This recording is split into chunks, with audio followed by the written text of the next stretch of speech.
Can you hear me?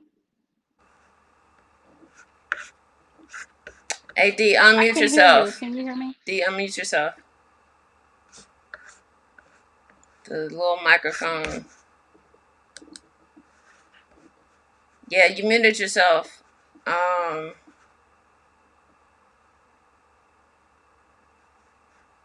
nope, you're still muted.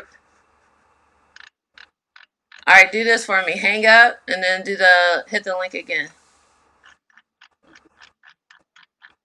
All right, he'll be right back. No problem.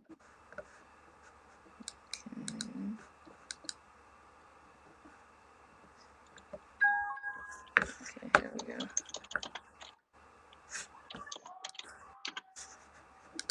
Here we go.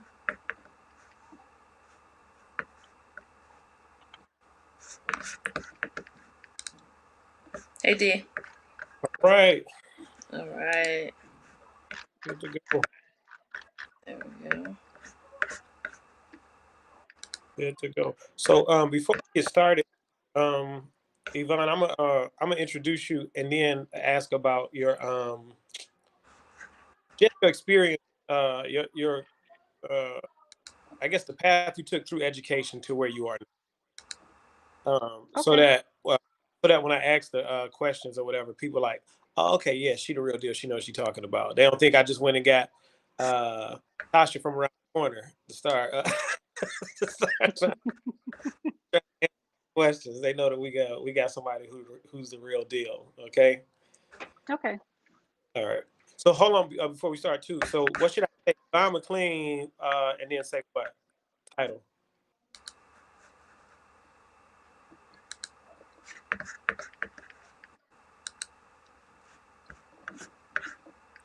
What'd you say, D? No, I was asking Yvonne when I introduced her what title or what should I say as far as title? Oh, school superintendent of alternative ed. Okay, got it. All right, Keisha, I'm ready when you are. We are good to go. All right. Hey, welcome to The World is Yours, a career exploration program where we are trying to expand the viewpoint of students in 8th to 12th grade to actually expose them to other opportunities that are out there in the world. We realize that sometimes, depending on where you're raised and the exposure that you have, your neighborhoods or through your family may not be the broad perspective and allow you to see everything that the world has to offer. And so this program was born out of wanting students to.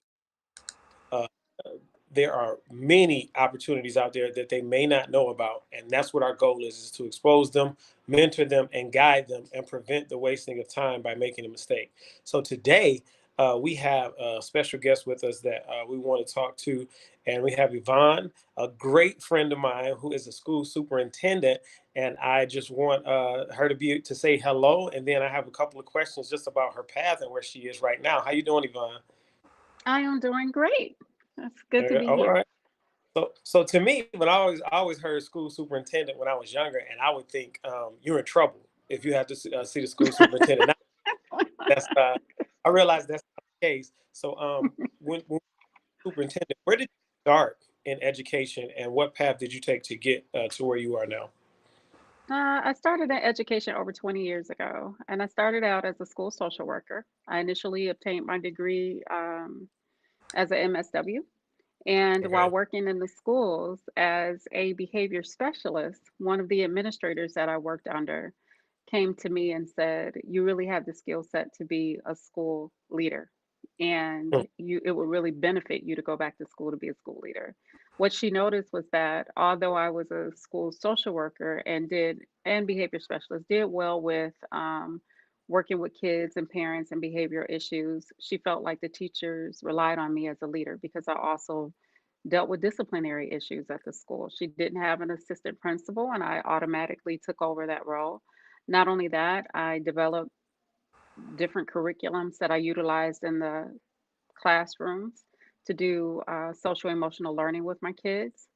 And it didn't take a whole lot to really identify what good instruction looked like. Not only that, Mhm. I'd spent time educating myself over the years.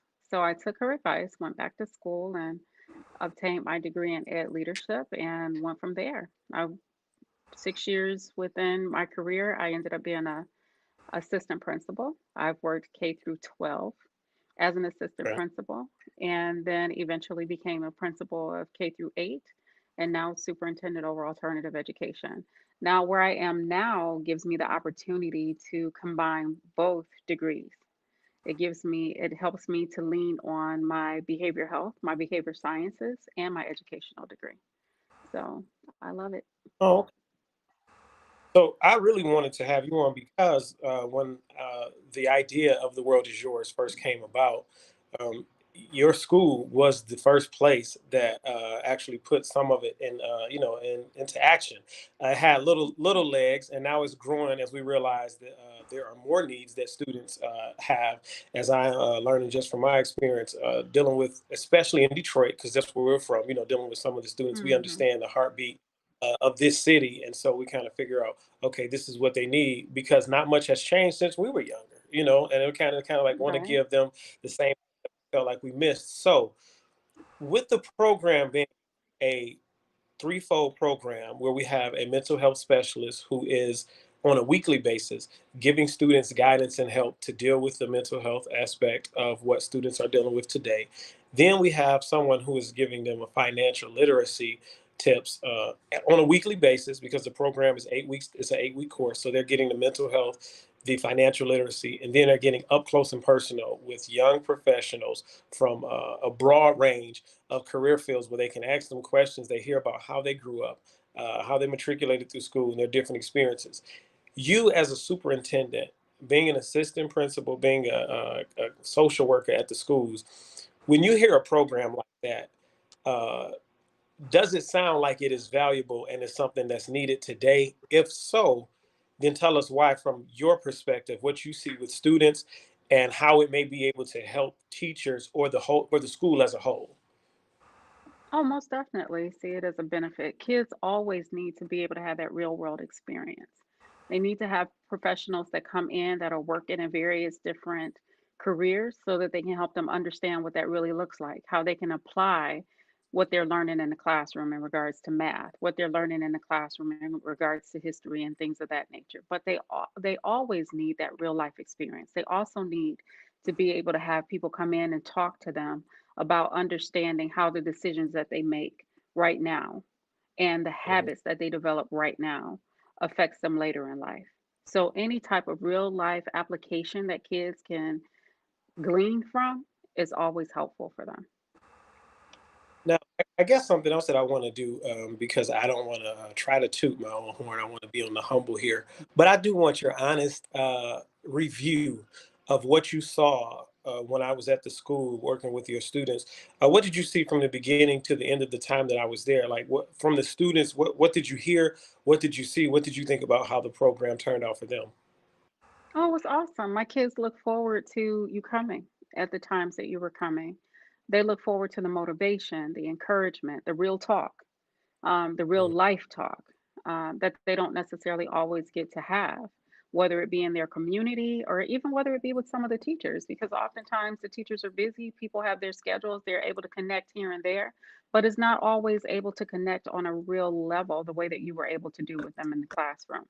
Not only were you able to connect with them, you were able to fully understand them, especially for my Black male students.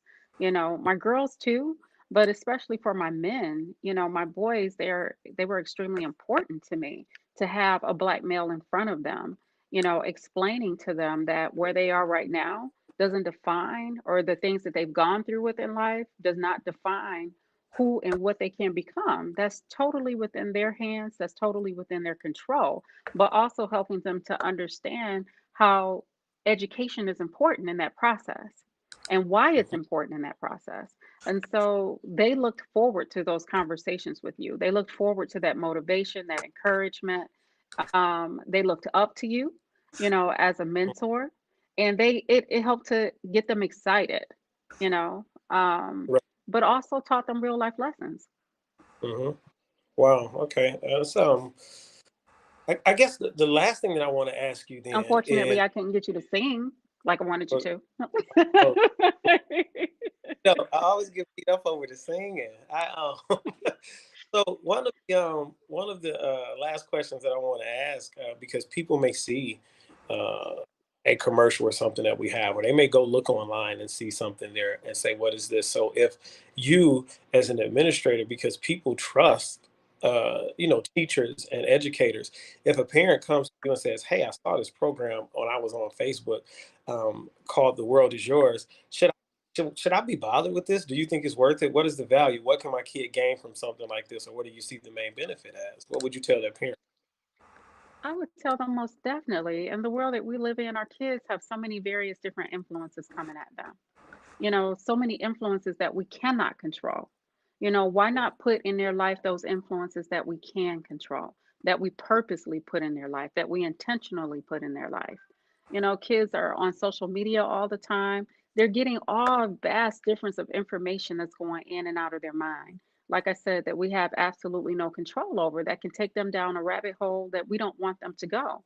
So why not intentionally put in their life what's going to motivate them, what's going to educate them, what's going to further them, what's going to inspire them, and which will help to keep on the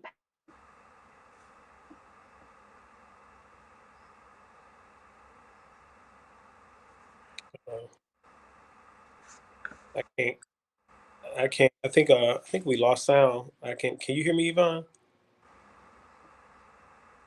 Okay, we can't. Oh, she's muted. It says you muted yourself.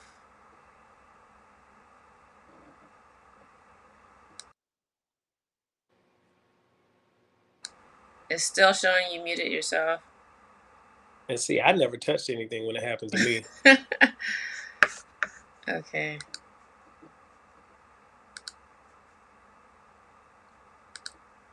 Okay. Yeah. Well, we can do what we had Derek do. Hang up and then hit the link again. Yep.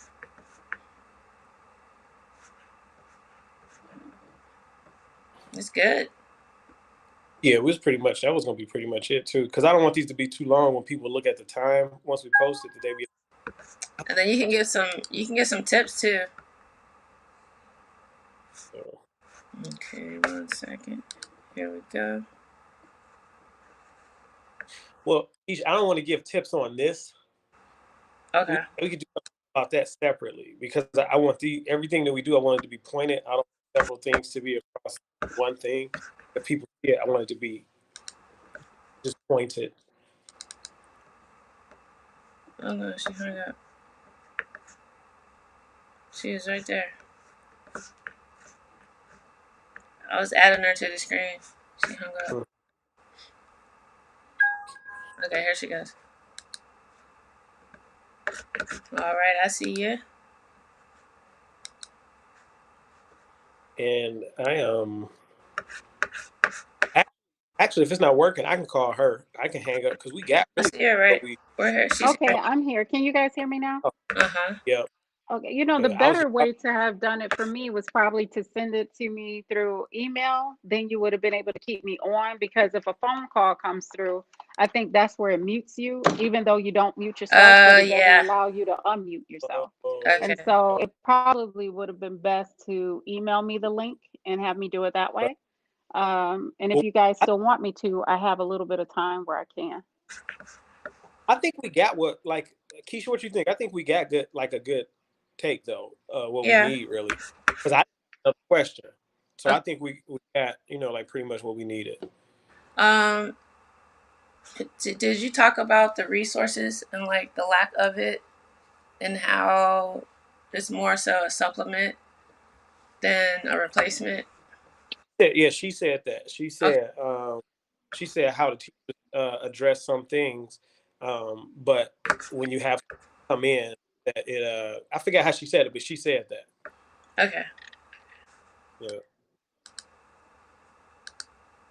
So, all right, Yvonne, we will. I'll call you a little later. Okay, sounds good. Oh, you are Let me super know if you busy. need anything. Believe me when I say I really is. Thank you so much. You're welcome. You're welcome. All right, bye bye. Okay, bye. And then just give us a close out, D.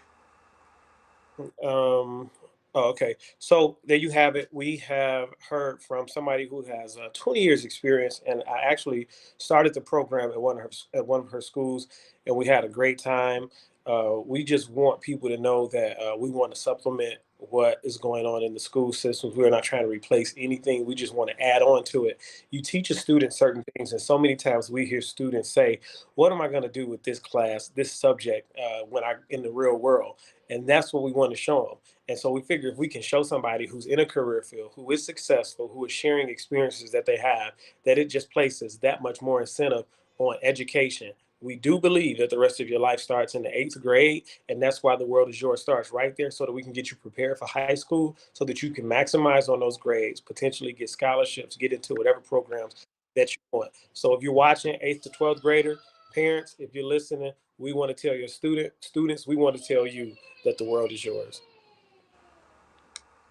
Great job.